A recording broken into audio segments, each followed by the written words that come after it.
ang hindi panig sa akin ay laban sa akin. Ang nagkakalat ang hindi tumutulong sa aking mag-ipon. No? So bahagi ho na ipinamamanik ng Puong May Kapal. No? There is no middle ground. No? Sabi natin yan, wala akong kinakampihan. Hindi ho pwede kapag ang pinag-uusapan natin ay ang Diyos. No? Bahagi ng pagkilos. At hindi lang basta kinakampihan. Ano kinakailangan tayo ay kasama ng Diyos. At yung pagiging kasama ng Diyos, hindi ho half-hearted. No? Ay, gagawa ko ng mabuti, mamaya gagawa ko ng masama. No? Kinakailangan pag sumikapan natin na alin, talagang 100% na para tayo sa Diyos. Yung ibinigay na halimbawa rito ay tungkol sa demonyo. No? Sabi nga natin,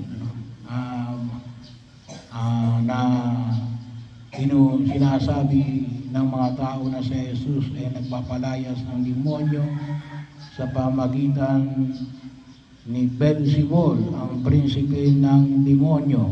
No? Pwede ho yun. No? Kasi kung minsan makita natin, ano, yung mga nagpupunta sa mga albularyo, ano, spiritista, ano kung minsan, yung dating nandoon sa tao, sabi nga gumaling, nawala yung kanyang sapi, okay yun, kasi bakit? Ay ang bumalik naman ni alin ay mas malakas lamang na demonyo, pero kung tuusin, hindi na palayas ang demonyo, nag-iba lamang ng anyo at mas malakas ngayon yung sumanib doon sa tao at napaalis yung isang demonyo. No?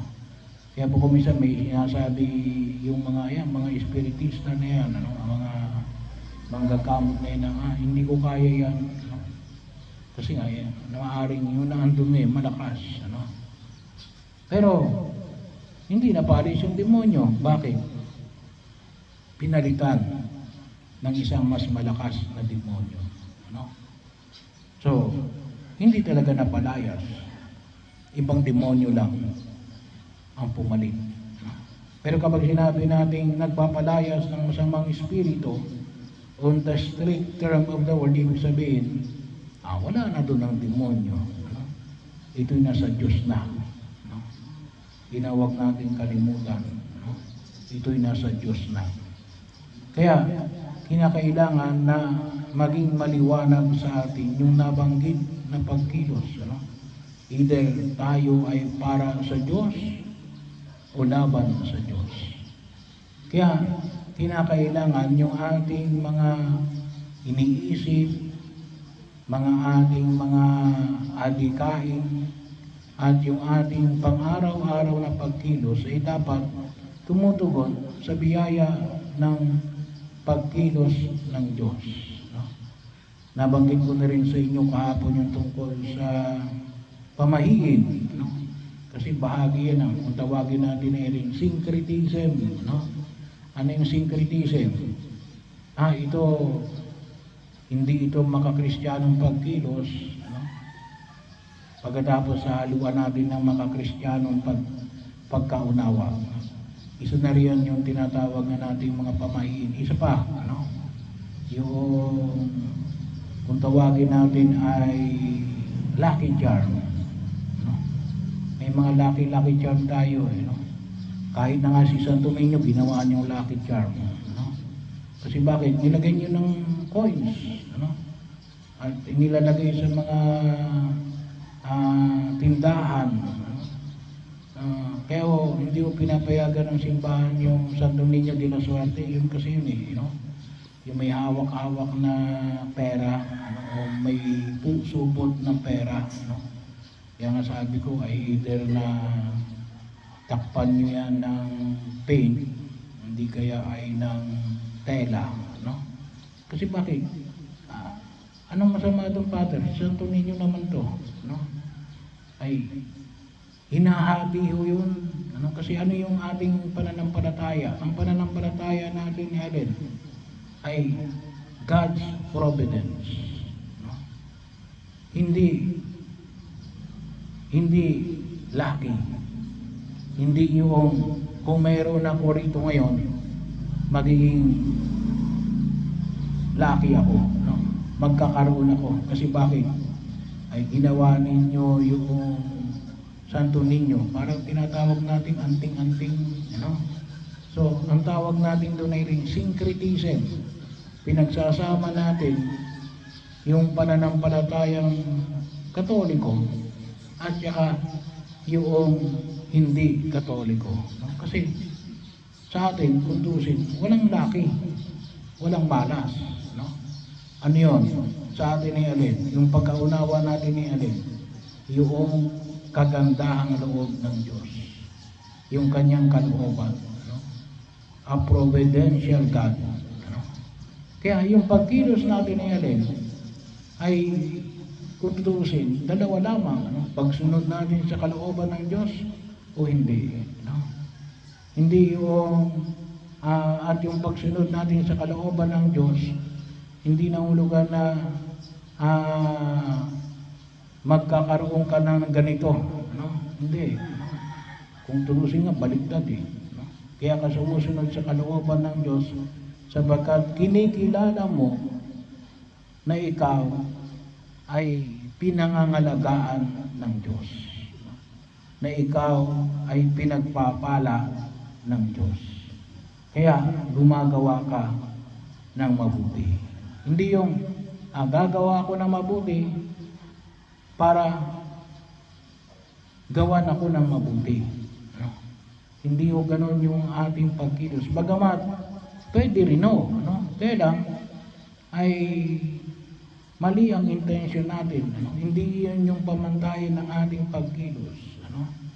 Na ano niya muna, yung pagkaunawa na rin, yung pangunguna ng grasya ng Diyos. Ano?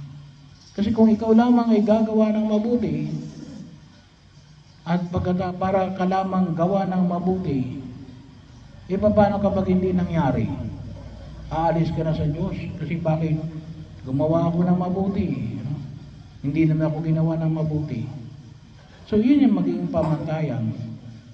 Yung hindi, yung paggawa ng mabuti. Hindi yung alin. Kasi yun ang tinatawag natin sa lucky charm. Pagkapalain ako kasi mayroon ito. Hindi. Ikaw ay pinagpapala ng Diyos at ginagabayan ka ng Diyos. At may mga plano ang Diyos. No? Huwag kang, sabi nga natin, yung pagtitiwala natin ngayon, nakabase ngayon doon sa created na bagay. Yung nilikang bagay, ano yun? Yung mga lucky charms. No? Dami niyan, kung tugusin. No? Yung bata na gumaganon-ganon. No? Yung tatlong tao, kung minsan makita natin yung mga Chinese characters, sa mga inchik marami yan no? Yung bahagi na kung saan ay mga kristal, no? Yung mga kung tawag New Age, no? Na pagkilos, no? Yung mga tinatawag nating mga talisman o anting-anting, no? Kaya may mga tao may anting-anting, hindi pumapasok ng simbahan yun. No? Makita nyo, hindi pumapasok ng simbahan yun. Kanino yun? No? Hindi pumapasok ng simbahan At alam nyo, mga kapatid, kapag hindi para sa Diyos, sisingilin kayo niyan. Hindi lang kayo. No? Kundi pati yung mga kamag-anak mo, yung anak mo, yung apo mo, kung minsan doon sinisingil yan. No? Hindi nagbibigay ng libre ang demonyo. Ang sa kanya yalin, yun nga sinasabi ko, bibigyan kita kasi binigyan mo ako. Sa Diyos hindi. No? Ano yung pamantayan natin sa Diyos? Hindi. Pagkapala ng Diyos. Kaya nga, yung krus, no? Ay tanda nito. No? Ibinibigay ko yung aking sarili. Mahalin mo man ako o hindi. No? Nasa atin ngayon yung pagkilos. Kaya nililigtas tayo ng Diyos. No? Kaya yun ay isa lamang sample ng tinatawag nating syncretism. No? Yung pagsasama ng mga bagay na maka-Kristiyano at yung mga bagay na kuntusin. Akala natin ay maka-Kristiyano pero kuntusin, hindi maka-Diyos at hindi maka-Kristiyano. No? Bahagi yun na kung sususin po ay kinakailangan na nating pagnilayan. Yung paanyaya ng Diyos ay alin ay yung nga 100% na pagkilos na para sa Kanya. No? Kaya bahagi yun ng pagtugon natin na kung tutusin, yung tinatawag natin na yung 3 utos, no? Sa 10 utos na kung tutusin, yung ibigin mo ang Diyos na higit sa lahat, huwag mong gamitin ang pangalan ng Diyos nang walang kabuluhan. No? Kaya nga, bahagi o yun ng pagkilos na nawa makita rin o natin. No? Kaya pinagbabalan tayong magmura. No? At yung pangatlo, magsimba kapag araw ng linggo at piyesang pangiling. No? Bahagi yun na kung saan makita o natin ay yung paanyaya natin, magsimba ka, no? Pag araw ng linggo. Pag hindi ka nagsimba, ay hindi mo ginagampanan yung iyong pagkamananampalataya. No? Kaya nga yung sinabi rito sa Ebanghelyo, na yung hindi panig sa akin, ay laban sa akin. No? Hindi, Panginoon, ako lamang ay nasa gitna, referee ako. No, hindi ka pwedeng maging referee. No? Yung paanyaya ng Diyos ay alin, akin ka o hindi. No? Yun ang bahagi ng pagtugon na kung saan ay pinapahayag natin. Kaya yun ang idalangin natin sa harapan ng Poong May Kapal. No? At kung tuusin, maraming mga bagay na kinakailangan nating pagnilay-nilayan. No? At kinakailangan nating isa katuparan. No? At yung isang nakikita ko ako minsan, ayun nga, no? yung mga pamahiin at saka yung mga lucky charms, no? Ay iwasan natin. No? Kasi sa akala natin, yun ay middle ground. No? There is no middle ground. Ngayon, ano sabi ko, anong gagamitin natin? No? Ay, yung muli, babalik tayo. Yung sacraments and sacramentals. Yun yung bahagi ng pagtugon natin. No? Na patuloy ng pangalaga ng Diyos. Kasi yun ay itinakda ng Diyos, no? Sa pagkilos, no? Natin. Isang problema natin ngayon, halimbawa, marami ngayon nagsasama, hindi kasal. No? Utos ng Diyos yun eh. No? Isa sa sakramento yun na makita ho natin.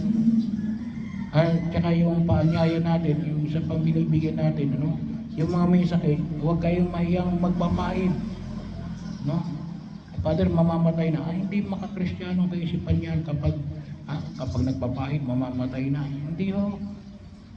Bahagi ho yun na kung saan ay makita ho natin. Ako yung may pinahiran ako rito. Mula na ako'y dumating. No? Hanggang ngayon buhay pa. Nakaratay nga lamang sa higaan. Kaya maliw yun na kapag nagpapahid ng langis, mamamatay hindi. Mamamatay ka, magpapahid ka man ng langis o hindi.